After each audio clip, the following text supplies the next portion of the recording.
Hi guys, Grand J here and welcome to another one of our videos. Today's video we'll be doing the second part of our Opus 6 set review. Today we'll be talking about the Ice cards.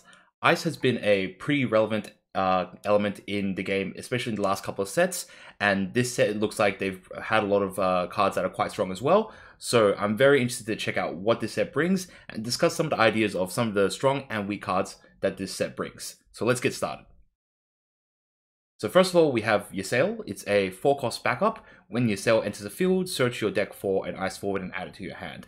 So this is fundamentally the ice equivalent of Whip, where you're able to search your deck for a forward of this specific element. Now, this card may actually seem a little bit stronger than Whip, simply because there are so many powerful ice forwards in this game. Pretty much every ice legendary is quite playable, and because of that, there's a lot of different ice forwards that you want to play in your deck, but because of that, you can't run full free copies of every ice legendary that you want. So you have to pick and choose certain cards you want to run 3 copies of, certain cards you have to run 2, or certain cards you have to run 1 copy of, unfortunately. So Ice already has some pretty good searches in the form of Mog 13, in the form of Rinoa, in the form of Castalian Empire Sid, as well as Setzer. So there are certain archetypes that already have searches available within them. But if you are looking for certain cards such as Genesis, there doesn't exist a way within Ice itself to allow you to search for those cards. And also, your Celes also allows you to search for cards that you might only run 1 or 2 copies of, either as a tech card or either as a card that you can't sort of justify having more copies in your deck for. So while this card is a little bit more expensive, and as opposed to having a 3-cost backup that does search for you for forward, this 4-cost backup does give you the flexibility to search for any ice forward in your deck.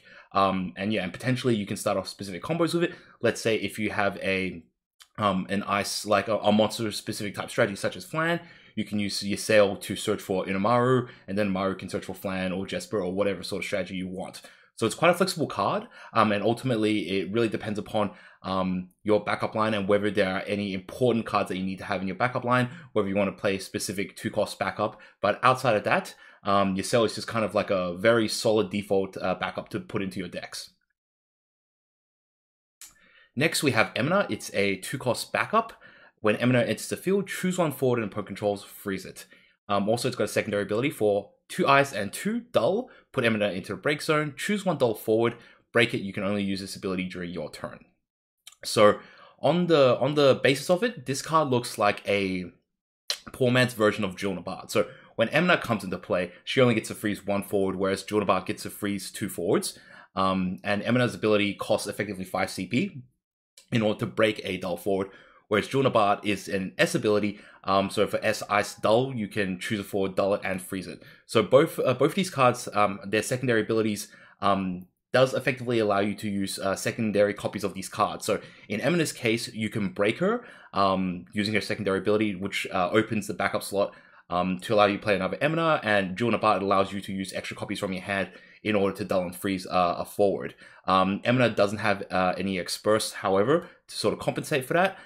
So you really sort of have to question whether you still want to play Emina or Junabard, because there's no situation where you would really want to play where you don't want to play 3 copies of Junabard, just because those extra copies of Junabard are pretty relevant with her S ability. So even if you are playing a strategy where you're going to go longer into the game and you want to have the ability to break your backups, Emina does offer that option, but Junabard does allow you to make use out of those extra Junabards as well.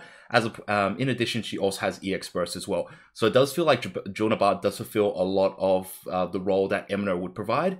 The only benefit that Emina really provides is the fact that she gets to destroy a dull forward, as opposed to Junabard, who only dulls and freezes it, which only kind of disables it.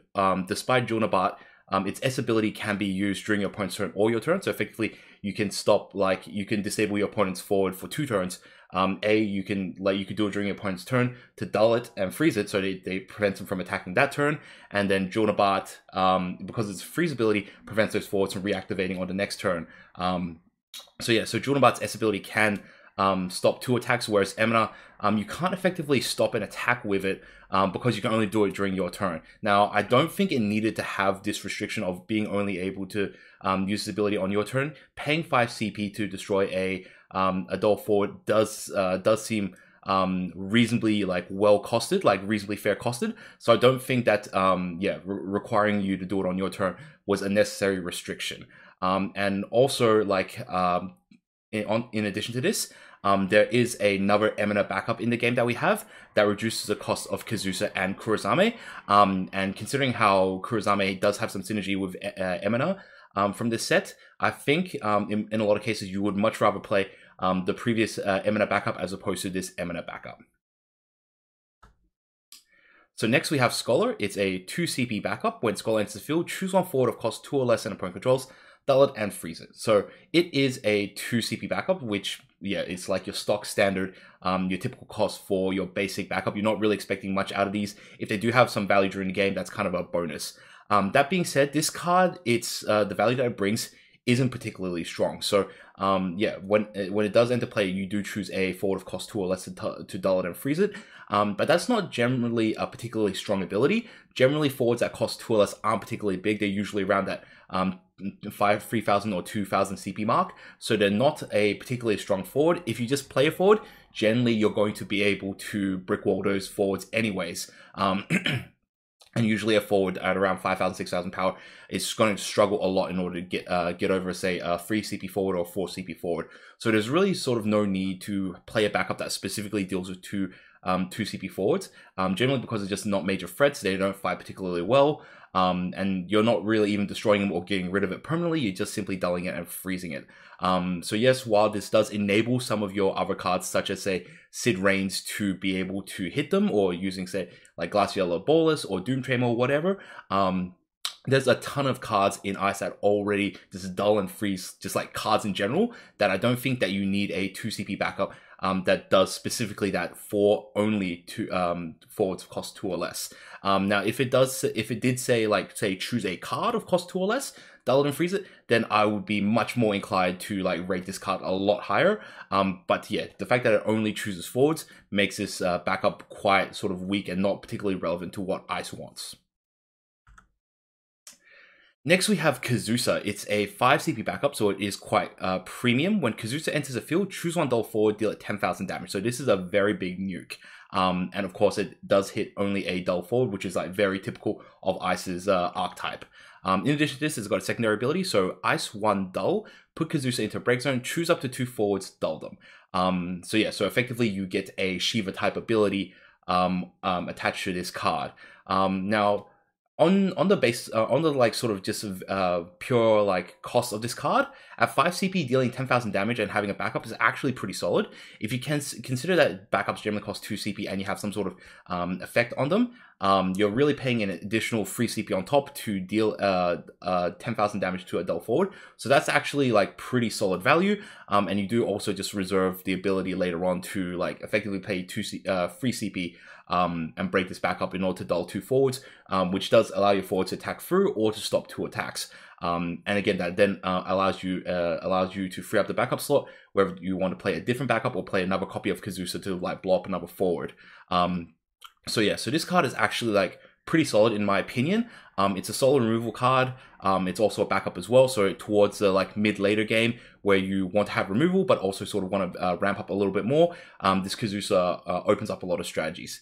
In addition to this, this card has support in the form of Emina from Opus 3. So Emina reduces the cost of Kazusa and Kur-asame being played onto the field. It reduces their cost by 1. So making Kazusa a 5 CP backup to a 4 CP backup to then deal 10,000 damage, as well as having that ability to break itself, is actually really, really quite good. It's very cost effective.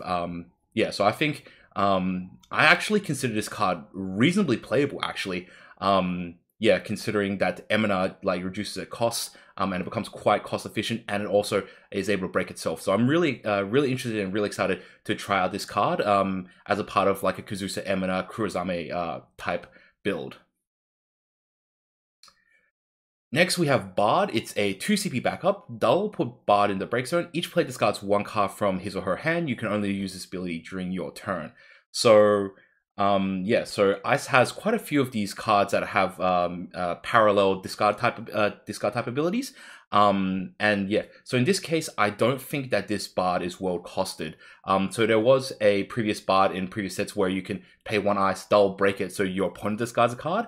But in this situation, it's dull, break, bard, you both discard a card. So I think that this, compared to the other bard where you are paying 1 ice and breaking it to make your opponent discard a card only, is a much better deal than this bard. If you are playing a strategy where you are playing a small hand size and you are like trying to play a game where both you and your opponent are discarding cards from your hand, but you have no cards from your hand, so you're like not losing any value, there are better ways to handle it, and I think Jesper is a much better way to handle that sort of strategy, because Jesper doesn't use up a backup slot, and Jesper like generally is much more difficult to hit. It's generally much more difficult to hit in a lot of decks. Because your opponent needs specific monster removal to deal with Jesper. And Jesper is renewable in the fact that Jesper doesn't have to break itself in order to use its ability. So you can build a sort of control type strategy around it. So in general, if you are playing strategy around this like both players discard card type strategy, I would much rather go Jesper or like any of the big forwards that have that sort of effect. This bard, you don't really want to be breaking your backups, because in these sort of strategies, you want to be using your older cards in your hand to either play forwards or backups onto the field, get set up, and then when you have no cards in your hand, that's when you like start discarding cards from both players' hands. And yeah, I don't think breaking your backups is very conducive to that strategy. Next, we have the first Ice Legendary of the set. We have Kuja. It is a 5 CP forward at 9,000 power. It's EX Burst. When Kuja enters the field, choose one forward or monster an opponent controls, dull it, and freeze it. So on its first ability, it's very similar to Genesis. And its second ability is put 2 ice backups into the break zone, return Kuja to your hand. You can only use the ability during your main phase and if Kuja is in the break zone. So a couple of interesting things about this. So first to clarify, that second ability of put 2 ice backups into a break zone, I'm pretty certain that it only you can only send ice backups from your field into the break zone. So you're not discarding 2 ice backups from your hand. And secondly, you cannot use your opponent's ice backups. So you cannot send your opponent's ice backups to a break zone to use this ability. So that being said, this card is actually very interesting. So it doesn't have a lot of power compared to say Genesis, where Genesis is a 4 CP forward that can double freeze a forward, and also discards a card from your opponent's hand when it does successfully deal damage to your opponent. But on the upside, on the opposing side, Kuja does offer a lot of utility. So first of all, it is an EX Burst. So EX Bursting for dulling and freezing is actually pretty good. It does cost a little bit more than Genesis, but its power is on curve, so it is able to compete much more effectively than Genesis on a forward-to-forward battle type situation. Its secondary ability, though, brings a lot of utility in the sense that you can put 2 ice backups into your break zone to return this card to your hand. So as long as Kuja is in your break zone, you always have the ability to threaten a Kuja. You always have the ability, pretty much while you have 2 ice backups or more, to have Kuja available. So if you need to play a stalling type game, Kuja is always available as long as he's in your break zone. So yeah, you're always able to threaten that ability to lock one of your opponent's forwards up and have a big forward on the field. Not only that, this is one of the few cards that actually allows you to sort of like positively generate CP. So when you're putting 2 ice backups into a break zone, you don't have to put 2 active ice backups. You can put 2 dull backups. So you can use your 2 ice backups to use for CP to like cast something, and then you can send them to the break zone to put Kuja to your hand, which effectively allowed you to trade 2 dull ice backups for like 2 CP. So there would be situations where you might find yourself just like 1 card short or like 2 CP short of playing a game-winning combo. Kuja allows you to sacrifice 2 ice backups to give you that extra little bit of juice. And yeah, if you really want to push for certain wins, maybe if you need like 4 more CP to just push out this combo where you want to go double Shiva or something, then yeah, you can like, yeah, if you have 2 Kujas in your hand, or even like you can do this twice, where you use 2 CP, cast a Shiva, sacrifice those 2 ice backups, put this Kuja back to your hand, discard this Kuja, dull some backups, cast something, and then sacrifice those 2 ice backups, put Kuja back to your hand, and then cast one more thing. So it does allow you to play some very interesting plays, and it does have very cool utility in that regard. In addition to this, like, especially if you're playing certain ice backups, that are unique character names, such as like Sid Reigns, such as like Kazusa or Emina, and so on. And maybe they don't have abilities to break themselves, but they're very powerful, like interplay type abilities. Having Kuja allows you to cycle those out, and you're not forced to play Kuja. So so Kuja does allow you to sacrifice your ice backup so you can play additional copies of him, or to free up some backup space as well. So I do foresee him seeing play in ice decks, at least just one copy of, to just have the ability or the access to sacrifice your ice backups. Next, we have Kur-asame. It is a 5 CP forward at 7,000 power, so it's a little bit below the curve, but it's got EX burst. When Kur-asame enters a field, you may search for one card named Emina or a card named Kazusa and add it to your hand. So if you do consider the fact that you are getting a card back out of it, it kind of is a pseudo free CP forward at 7,000 power, so it's on curve. And it's got a secondary ability of ice forwards other than Kur-asame you control gain plus 1,000 power. So this is actually like a very, very good card for a couple of reasons, right? So first of all, like Emina does have a very good synergy with Kur-asame and Kazusa, so it does support that archetype, and Kur-asame allows you to search for Emina. So the first time you play Kur-asame, he is just like a free CP forward at 7,000 power, but as soon as you get that Emina down, all of a sudden he becomes a 2 CP forward at 7,000 power, which is above curve, right? In addition to this, he's also EX burst as well, which, occasionally you'll just hit him off EX burst and get like a free 2 CP, whether it be like an extra copy of Emina or like another Kazusa. And like him just being on the board is also pretty solid as well. Giving all your ice forwards plus 1,000 power is like pretty good, considering that like ice forwards generally aren't that strong in terms of combat. Cards like Genesis, cards like Thaumaturge don't have particularly high stat values, so giving your other ice forwards plus 1,000 power to pump them up from like that 5,000 to 6,000 mark, or 7,000 to 8,000 mark, allows them to trade in combat a little bit better, or allows them to get over certain other forwards. And just like in general, just even pushing your like 9,000 power orphans or your 9,000 power 9,000 power Kujas into 10,000 allows you to get over your opponent's 9,000 power forwards. Even something like pushing your Vayne from 8,000 to 9,000 makes it a lot more resistant to destruction type abilities. Like Bahamut that deals 8,000 damage no longer is able to destroy him, and he's able to outfight 8,000 power forwards. So this card's actually very strong, and I definitely do want to try a ice deck that does take into consideration some of these type 0 cards. So really excited to try this out. Like ice is one of those elements that has just a lot of great cards already, but I think that these cards actually provide a lot of good value, and I'm interested to see what a more type 0-esque ice deck can be like, and let's see how competitive it can be. Next, we have Doomtrain. It is a 4-cost summon. If your opponent has one or less card in their hand, choose the cost required to cast Doomtrain is reduced by 2. Its ability is choose one dull 4, deal it 9,000 damage. So at 4 CP, it's about right in terms of for 4 CP, you're generally expecting to kill a 4 CP forward. In this case, you're able to kill 5 CP forwards, but they have to be dulled as well. So it does sort of make up for that. But its strength is that if your opponent has one card or less, and then its cost becomes 2, and so it becomes quite good in that regard. That being said, though, it's not going to be one of those summons that's going to be particularly relevant in response to an attack, because your opponent draws 2 cards at the start of their turn, so your opponent is going to be at least 2 cards, so you have to generally combo it with some sort of discard type effect in order to get the discount on this card. That being said, though, it's actually it's a pretty solid card. Being a 2 CP summon that deals 9,000 damage to a dull forward is like very cost of value.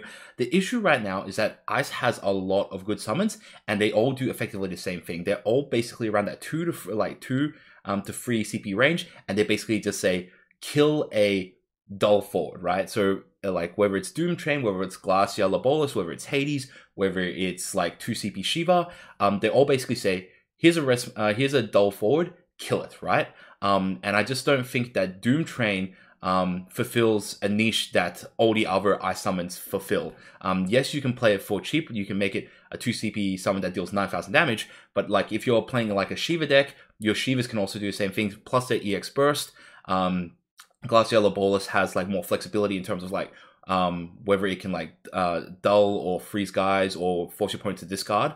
So there is better flexibility with other summons. And if you want to play like a more discard heavy deck, then potentially Hades might be the way to go as well. So yeah, so I think this card is just kind of like too normal and isn't niche enough amongst ice summons to like help it be very good in specific situations. So you kind of want your ice summons to be very good in specific situations, and Doomtrain is just kind of good in most situations, right? So it's not the best card in any specific situation, and because of that, I find it very difficult to fight for a spot in ice decks. Next, we have Militesi Coeurl. It is a free CP monster. For 0 CP until the end of turn, Militesi Coeurl becomes a forward of 5,000 power. When Militesi Coeurl attacks, choose one forward and dull it. You can only use this ability once per turn. So this card is very similar to a card that we had a couple of sets ago, Swamp Monk, which was a 2 CP monster where you paid 1 ice to effectively create the same thing. The big difference between these two cards is Militesi Coeurl is unable to dull monsters, whereas Swamp Monk, when it attacks, you get to choose a forward or a monster and dull it. So that's the one weakness that this card has. But other than that, this card actually is a lot more cost effective than Swamp Monk, in the sense that Swamp Monk, it's a 2 CP monster, which is like 1 CP cheaper, but every time you transform it into a monster, it costs you one ice CP, whereas just after one transformation, Swamp Monk is already cost the same amount as Militesi Coeurl does, and Militesi Coeurl from there on out basically becomes cheaper in that it doesn't cost you CP to transform it. But the downside is that you are unable to dull your opponent's monsters with it, and yeah, so that's going to like have very specific interactions where it might be a little bit worse. So this card isn't able to deal with like transforming monsters as effectively as Swamp Monk does, because when it attacks, those transforming monsters are still monsters. You're not able to dull them, whereas Swamp Monk would be able to dull them and attack through. That being said, though, I do think in most cases, Militesi Coeurl will probably be a much better play than Swamp Monk. Although Swamp Monk is Final Fantasy 13, which means there is some synergy in regards to like certain cards such as Sarah that do play that. So if you do require certain like F13 synergies, then Swamp Monk might be the way to go. But Militesi Coeurl, if you want a monster that's just very difficult for your opponent to deal with, that can sort of attack through, I think in like 90% of cases, this card is going to be the better bet. Next, we have Summoner. It's a free CP backup. For 1 dull, put Summoner into a break zone, choose up to 2 ice summons in your break zone and add them to your hand. Now, this card is a card that I'm actually pretty excited for. So, Ice has a lot of fantastic summons. I was talking about them before, whether it's Shiva, whether it's Glacial Bolus, whether it's like any of those other fantastic ice summons, whether it's something like Zelira. Ice has a lot of fantastic ice summons, but the problem is that it's very difficult to run thick lines of all of them, right? So you have to choose whether you want 2 or 3 Shivas, 2 or 3 Glacial Bolus, 2 or 3 Zeliras, and so on, right? And sometimes during those games you have to discard them as CP, or during those games you already cast them, but you want a second copy, right? So like back in the day, having Zelira against the Ice matchup was really, really good because it's effectively a board wipe, right? But it's very difficult to get those like free copies into your deck, right? So Summoner allows you to recur 2 ice summons. So yeah, because Ice has like fantastic summons and nearly all of them are playable, this card like just has a lot of fantastic targets straight up, right? But also it's actually really like well costed.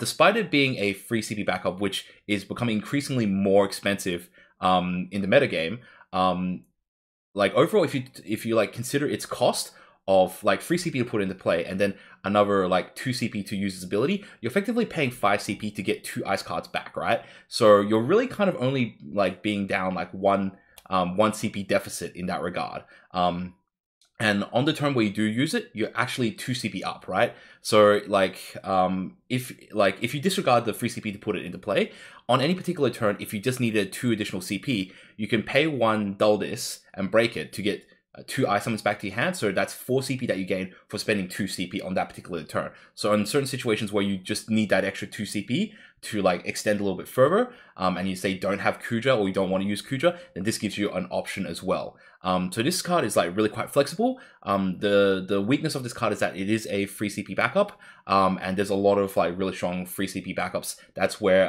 a lot of the contention for ice backups occur. And so yeah, so it's going to be really difficult. But I think that if you're playing an ice deck, having one copy of this in your deck actually gives you like some strong staying power in the like mid to late game.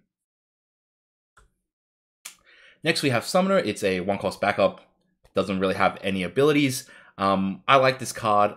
The Japanese like this card, and I think more players should play this card. This basically is a card that rewards you for playing monocolored decks and allows you to ramp up really quickly. A lot of ice backups do break themselves, so having a very cheap 1 CP backup to replenish your backup line or to just ramp up very quickly is pretty handy. So definitely, if you're playing any sort of monocolored deck, do have at least like 2 copies of the Evoker or Summoner backup. Next we have Squall. It is a 2 CP forward at 5,000 power, so it is effectively kind of on curve. Its ability is if your opponent has 2 or less cards in their hand, Squall gains haste and first strike. If your opponent has no cards in their hand, Squall gains plus 3,000 power. So do note that while your opponent has no cards in their hand, Squall has both the 3,000 power as well as haste and first strike. So he gains both abilities while your opponent's got 0 cards. So yeah, so in that situation, he does become effectively a 2 CP forward that's 8,000 power haste first strike. So this card is like obviously in those very specific situations, very well costed and very powerful, right? But yeah, so obviously like we're looking towards building a strategy or a deck in ice where like you're basically discarding both players cards in both players' hands. So in those situations where you're able to get your opponent's hand down to 0, Squall becomes particularly strong. And we have seen ice decks in the past that use cards like Flan to just basically push your opponent's card hand size down to 0 and make big plays from that. And well, typically you're playing a card like Sid Olstein to destroy one of your opponent's forwards while also putting a big 9,000 power forward on the field. Squall can also sort of play into that. I don't know if it's worth all the resources of forcing your opponent down to 0 cards in their hand in order to gain Squall's ability. So like there are times where you just like sacrifice all your flans to get rid of your opponent's hand, and then you play Sid Olstein because that's a very strong tempo blade because you're destroying their forward after you guarantee that they got no cards in hand, and also you put a big strong forward onto the field. Whereas Squall, I don't think the payoff or reward is big enough. You basically get a 2 CP forward that can just fight really well, but as soon as your opponent draws 2 cards, he effectively becomes like very weak again. He just becomes a 5,000 power forward that's got haste and first strike. So yeah, so if he does stick around, then that's then he's all right. But yeah, like I think this Squall, the payoff for getting your opponent's hand size down to 0 is like not big enough with this Squall, or it's not game winning enough. When you force your opponent down to 0 hand size, you really want to be able to close out the game, and I don't think that this Squall allows you to do that as effectively as Sid Olstein does. Next we have Snow. It's a free CP forward at 7,000 power. If you control a card named Sarah, Snow gains plus 1,000 power. If you control a category 13 forward other than Snow, Snow gains plus 1,000 power. So at its best, it's a free CP forward at 9,000 power, and it's with its name Snow, right? So obviously there is some synergy if you do play the Sarah backup, which does make your Snow unchoosable by abilities. So, but even in those situations, where you literally just got the Sarah and Snow, it's a free CP forward that's 8,000 power that can't be chosen by abilities, which is not bad, but it's not amazing, and it's really sort of hard to justify playing that specific combo. Of course, it is like it is quite a reasonable value like combination to play, and of course, yeah, if you're building a FF13 deck, that is like a not a bad strategy to build into, especially if you want to play something like Null, where Null also has synergy with Sarah as well. Yeah, it allows some more fun casual decks that can have some decent potential and decent value at that sort of tier 1.5 level. So this card, like, it doesn't do enough at the top end, most competitive level, but not every card has to do that. And I think that this is a pretty solid card for that tier 1.5 casual type strategy, where if you just want to have fun and play characters from games that you enjoy, this is definitely one of those cards where I think is going to bring a lot of people a lot of enjoyment. Next, we have Snow Giant. It is a 1 CP monster, and its ability is for ice. Put Snow Giant into break zone, choose one forward, dull it, and freeze it. So this card basically is the equivalent of like free CP Shiva that we had from Opus 1. You choose a target, dull it, and freeze it, right? But it does come on a effectively 2 CP cost. So this is like, so first of all, it is like cheaper, and the fact that it is one CP means that it's much easier to put down. And later on, when you do need to have this ability to dull and freeze it forward, you only have to have one ICP open as well. So it does have a lot of flexibility, and it does give you a lot of safety. So if you are in a situation where you're in a really tight spot, 1 CP to disable a forward for effectively 2 turns is actually really, really good. So for like a control type strategy, I think that this is very good. It gives you just like an emergency escape. And yeah, so in terms of its cost value, it's very, very good. Now, obviously, the one downside to this card is that the fact that you have to like spend the card in order to do it. So you're not, so you're losing card advantage in order to have this sort of tempo advantage, right? Now, if this card were to just combine with some effects that were to sort of net you more card advantage, then I think this card is going to be very, very strong. So I think a good combination for like Snow Giant would be like the water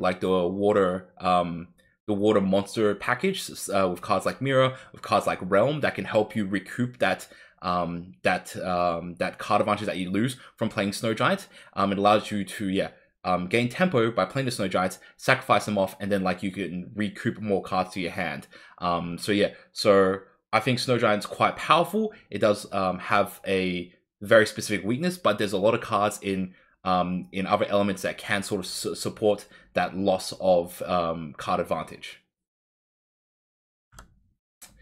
Next, we have Celes. It's a 2 CP forward at 5,000 power. So for 2 ice, Celes gains plus 3,000 power until the end of turn. You can only use this ability once per turn. So this card's a little bit lackluster in the sense that this ability isn't actually overpowered. So I don't even know why they forced this card to only use its ability only once per turn. I don't think it would have been particularly unfair if you were to pump like 4 ICP into this card to give it plus 6,000 to make it like 11,000. I don't think that would have been unfair at all. So right now, as it is, this card, its ability is like quite weak. If you're going to put the 2 CP down to play this card and then spend another 2 ICP to make it 8,000 power forward, you would have been actually better off just playing the 4 CP Celes. At least that way you get a permanent 8,000 power body, as well as being able to choose a character and freeze it, like choose a character. So that does include backups. The one strength of this card is that it's another copy of Celes. So like one of the cool things about Celes is that its S ability does allow you to negate summons, and it doesn't require a dull type effect in order to do it. So this gives you more ammo to allow you to use Celes' S ability more often. And I kind of think that that's like the main value of this card. It's just its name is Celes, and that's its only use as fodder for the big Celes' S special ability. That being said, I think there is room for this to fit into the FF4 Ice archetype. And yeah, but like I don't think you'll generally be playing this card. I think you'll just be using it to really thicken up that Celes S ability if you do feel you're going to be in a metagame with a lot of summons. The card art on it is pretty nice as well, so that's kind of like a little bonus, I guess. Next, we have Shock Trooper. So this was the card I was supposed to spoil for this set one day before we got pre-releases. So yeah, there wasn't too much point of spoiling this card when everyone would figure out, see all the cards like literally like 6 hours later, right? So Shock Trooper is a 4 CP forward at 8,000 power. It's a standard unit. When Shock Trooper attacks, choose one forward an opponent controls, break it and break Shock Trooper. So I actually gave this card a really bad rap when this card first came out. Because like I really didn't like this card. I thought it was really weak. I actually thought it was really bad, right? So admittedly, yes, I did know that you can combo it with Sabin or Paravir. So Shock Trooper's ability of like when it attacks, you break this and break an opponent's forward. If you combine your Shock Trooper with some sort of unbreakable type ability, such as Sabin, such as Paravir, then you do get to destroy your opponent's forward without breaking Shock Trooper, right? So yes, that is a combo, right? But effectively, what you've required to do, you've played a 4 CP Shock Trooper, and then you spent another 4 CP to play a Sabin, just so your Shock Trooper has to survive an entire turn in order for your Shock Trooper to destroy one of your opponent's forwards, right? So if your Shock Trooper is just like, if you play a Shock Trooper and your opponent removes it or destroys it, then straight away like Shock Trooper just like gave you no value whatsoever, right? It was just a body that your opponent was able to remove. So as a piece of removal, this card is just garbage because it has to sit around for an entire turn and do nothing before it can do anything, right? And at 4 CP, it's not very cost effective. You're not really gaining any sort of like CP or tempo advantage by spending 4 CP and this card to get rid of one of your opponent's forwards. Even in the optimal situation where you do combo it with a Sabin or a Paravir, you've destroyed one forward and you spend a whole lot of resources to do it. But if you don't hit the combo of Shock Trooper Sabin or Shock Trooper Paravir, then this card is actually pretty bad, right? Yeah, of course, if your opponent has a forward that's bigger than Shock Trooper, then you're trading your Shock Trooper for one of your opponent's larger forwards, right? But if your opponent has like a small, or strictly only smaller forwards, then Shock Trooper can't even attack, right? So let's say if you've got a Shock Trooper and let's say you've got a Genesis, right? And then your opponent plays a Legendary Vivi and she blows up your Genesis, okay? All of a sudden, your opponent's got like a piece of garbage Vivi whose main value was to just destroy Genesis, and all of a sudden your Shock Trooper can't attack. Even though your Shock Trooper is 8,000 power and Vivi is tiny, Shock Trooper, when it attacks, it has to choose. It's a compulsory type effect. So if your opponent has just a piece of garbage and only garbage forwards, then Shock Trooper has to kill itself. It can't get over small forwards, and that's its weakness. In general. So its strength in the optimal situations isn't even that good, and its weakness is just really, really bad. It's not even costed well. If this card was like a 2 CP forward that was like 5,000 power, then I could sort of like maybe justify it because it's quite cheap. But at 4 CP, you're spending a lot of CP to put yourself in a situation where you may get rid of a forward, and you can't get rid of priority forwards particularly quickly with this card. So overall, I think this card is really, really weak. And it will never ever see any sort of competitive play. That being said, a lot of cards will never see competitive play, but I don't think you can like even build like a tier 1.5 deck with like a focus around this card, because I just don't think it's particularly worth it. If you do want to have a strategy where you want to destroy your opponent's forwards, I think you're much better off playing Mecha Chocobo. Even though it's a 4 CP 7,000 power forward, it does just destroy like dull forwards. And it doesn't have to break itself, as well as being immune, like being unchoosable by summon. So I think that's a much better path to go down than the Shock Trooper path.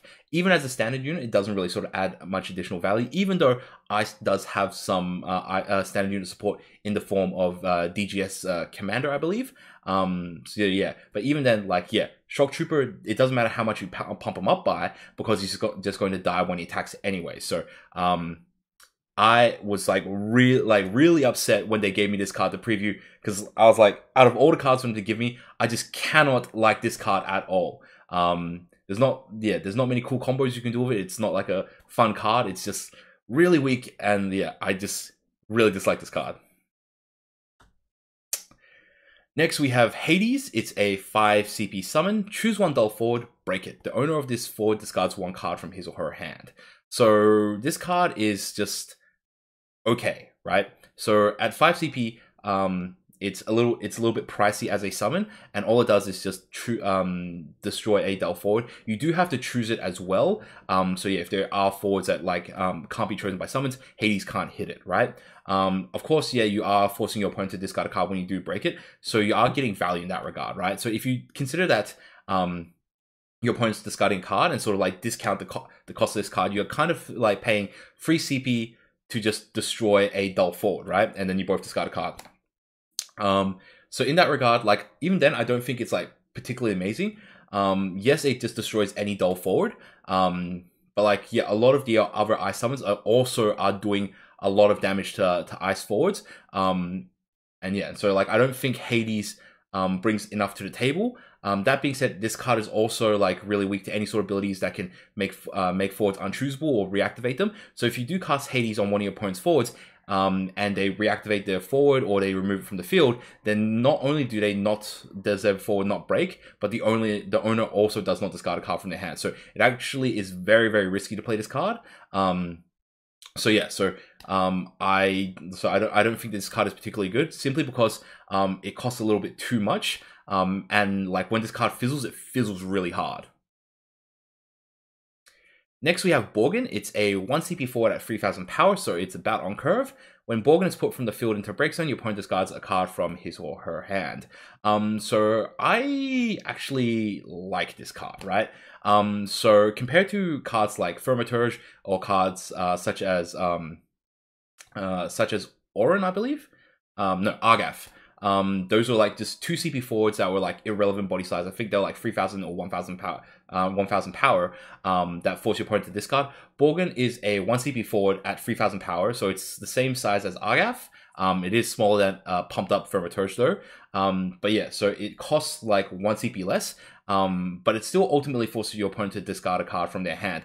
That being said, your opponent discards a card when Borgan is destroyed, as opposed to when he enters the field. So you are in a situation where you have to force your opponent to discard a card by destroying this forward, right? That being said though, in a more aggressive like Weenie type strategy, I actually think that this card's actually pretty solid. So if you like treat this as like a 1 CP forward at 3000 power, there might be situations where your opponent just doesn't want to discard a card from their hand. So let's say if your opponent's got 2 cards in hand, and you attack with Borgan, maybe your opponent wants to keep like an Alcid Onion Knight combo paired up, and Borgan just like gets to like attack through. Even though like your opponent's got like forwards that are bigger than him, they might not want to break up a certain combo in their hand or discard cards. They might just let him through, right? And even in situations where he does trade and like he does die, you can just effectively consider him like a card that sort of a card that just sort of partially dealt damage to your opponent's forwards. So like yeah, in a ice fire deck potentially, you just run him in, and then your opponent blocks it. They take their forward takes 3000 damage. You then play a forward that comes in to deal like 4 or 5000 damage, like Zell, like a Furion, like any of those cards. You've like you've destroyed your opponent's forward, and you've also discarded a card from their hand, which sort of like which kind of equalizes the cost of Borgan. So yeah, so I think like in a more aggressive strategy, this card's actually not bad. And the fact that it's like FF2 does give it some benefits in that like it does combo with cards like Guy. It doesn't have Rebel, so it doesn't combo with Furion, unfortunately. But yeah, so I like this card more than I should, simply because of like the cost effectiveness of this card and the potential to play in like more aggressive like Weenie type strategies. Even though like I don't think it'll be like a competitive tier 1 card, I think yeah, in certain tier 1.5 aggressive strategies, especially like fire ice strategies, I definitely do like this card a lot. Next we have Laguna. It's a 3 CP forward at 4000 power, so it's quite below the curve. But when Laguna enters the field, you may search for 1 card named Squall and add it to your hand. So it effectively becomes a 1 CP forward at 4000 power, which is actually above curve, because typically your 1 CP forwards are around the 3000 power mark. This is 4000 power, so it can outfight those 1 CP forwards. That being said, it's really not going to outfight anything else. But the fact that it does search for Squall is pretty handy. So for a couple of reasons. So first of all, there's quite a good number of Squalls, whether it's like the 3-cost legendary Squall, which might be a little bit outdated in the current meta, but also you can search for the 4-cost rare Squall from set 1 as well. And that actually sets up your Squall to gain its like bonus ability. So Squall's bonus ability of when it enters play, your opponent discards 2 cards if you have a Laguna. You've already got that Laguna set up, right? So it actually has some nice synergy there. One of the annoying things about Final Fantasy VIII is that their searcher, Rinoa, it also happens to be one of their most powerful like legendary forwards, which is kind of annoying. So if you do want to play like an Ice Final Fantasy 13 strategy, you generally can't play the free cost CP, the free CP backup, because it does lock out your forward Rinoa. But potentially this Laguna does hedge your strategy a little bit, where you are able to search for Squall specifically, and it does like set up a Squall Laguna like combo very, very well. So yeah, so I don't think FF8 especially like mono ice FF8 is going to be strong enough in the current metagame. But in a like title series or a more casual format, then I think that this card like has a lot of value and utility in an FF8 like type strategy. Next, we have the second Ice Legendary of the set. We have Rinoa. It's a 4 CP forward at 7,000 power, so it is below the curve. But when Rinoa enters the field, choose one forward other than Rinoa you control, remove it from the game, then play the remove forward back onto the field dull. So you might be wondering, why would you play this card? So there's a couple of interesting reasons to play this card. When you play this card, and you do remove one of your forwards from the game and then bring it back on the field, that card is considered to have left play and also entered play, right? So you have certain cards that have effects when they leave the field, or certain cards that have effects when they enter play. It does trigger off those abilities. So Rinoa is a card where like she's effectively a free CP forward, but you're paying 1 CP to basically double or to repeat or copy an enter play or an exit play type ability. So in that regard, like Rinoa is like a pretty powerful utility card. So like yeah, like repeating the ability of say something like Genesis, Genesis Avatar, Sid Reigns, or anything that's like really big, that gives a lot of value, then Rinoa is actually pretty strong in that regard. People like have been theorizing, oh yeah, it'd be great if you Rinoa like a Nidhogg, make your opponent randomly discard a card from your hand and destroy a forward on the field. So yeah, so in that regard, Rinoa's like value becomes increasingly better the cost of the effect that she copies, right? So yeah, effectively you want Rinoa to phase out as big as forward as you can, because generally the more expensive forward is, generally the stronger its enter playability is. So yeah, so it's a really fun utility card, and the fact that it's a 4 CP forward does mean that Ice does have ways to like take advantage of that in the form of Devout. So you are able to use like your 4 CP Devouts to bring Rinoa back onto the field at like instant speed, to remove one of your forwards from the game, put it back in to like copy that effect. So it allows you at any point to basically just double an enter playability. In addition to that, if you do use it like on the stack, the forward that you remove from the game and put back into the game, it is considered a new forward. So any sort of like abilities or summons that were like choosing that old card, they all fizzle out because they're no longer choosing a new card, and that old card was effectively removed from the field, right?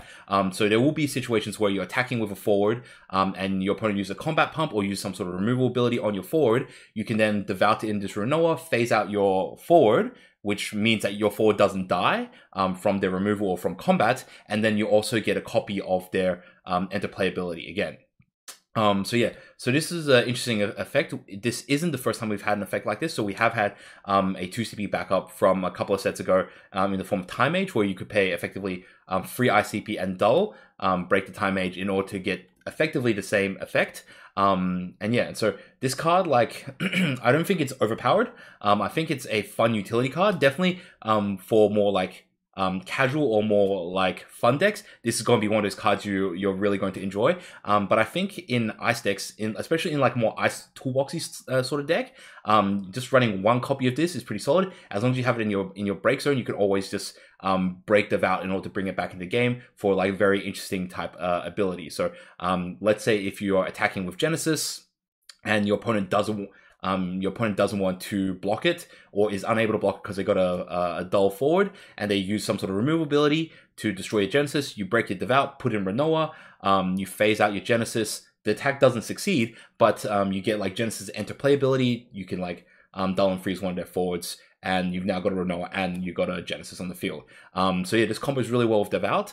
And yeah, just like having one copy of this in your deck is pretty good, and like it sort of leans back into, as I was talking about the first card in the set, your Celes. Because there's a lot of fantastic ice cards, it's very possible like to build an ice toolbox deck now.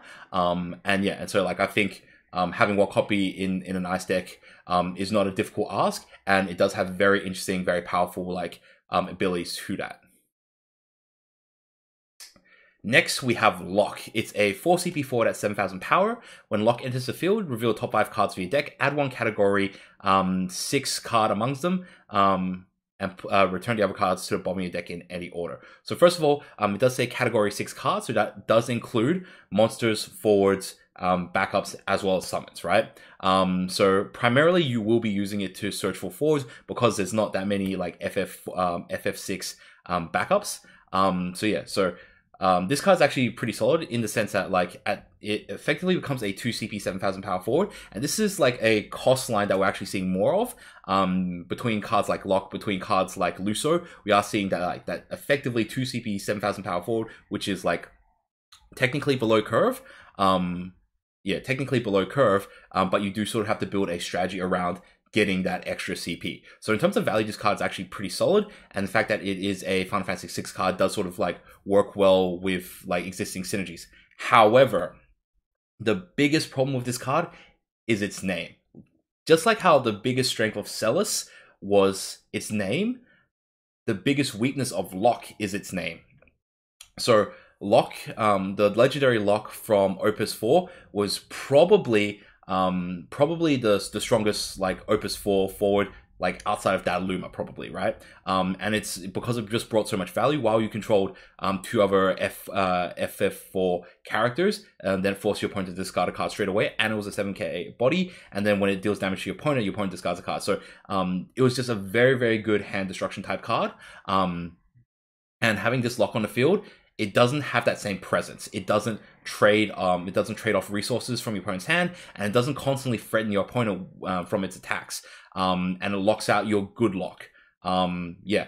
On the upside, it does like allow you to have additional locks in your deck if you do want to Mirage Dive more often. But Ice generally has like like a ton of ways to like dull forward, so you're generally not going to be worried about blocking too many times. And yeah, I think this just kind of clunks up the deck. So in theory, this card is like pretty solid, but in practice, I don't think you'll see much play simply because it does lock out a much better lockout. It does lock out a much better FF4 card, and it doesn't like push the archetype that much more in the direction where it wants to go. So fun card. Maybe we might see it in title series. So definitely in title series where you don't have this issue of locking out specific characters, then this will be a much more fun, interesting card. But yeah, outside of that format, I don't think we'll see this card too much. And that's it for all the ice cards. I hope you guys enjoyed it. Let me know if you think that I might have like overrated or underrated any sort of cards. Let me know any sort of like interesting combos you guys have thought about, or like any sort of strategy you want to build around. Yeah, all your feedback is great. If you do enjoy this video, please thumbs up and subscribe. I will be putting a lot more like FFTCG like content out in the upcoming weeks. I'm getting back into the game, so I do appreciate you guys for bearing with me as I took a bit of a hiatus to sort of like refresh from the game. But yeah, I'm back, and tune in future as I preview the win cards of Opus 6. So until then, Grand J out.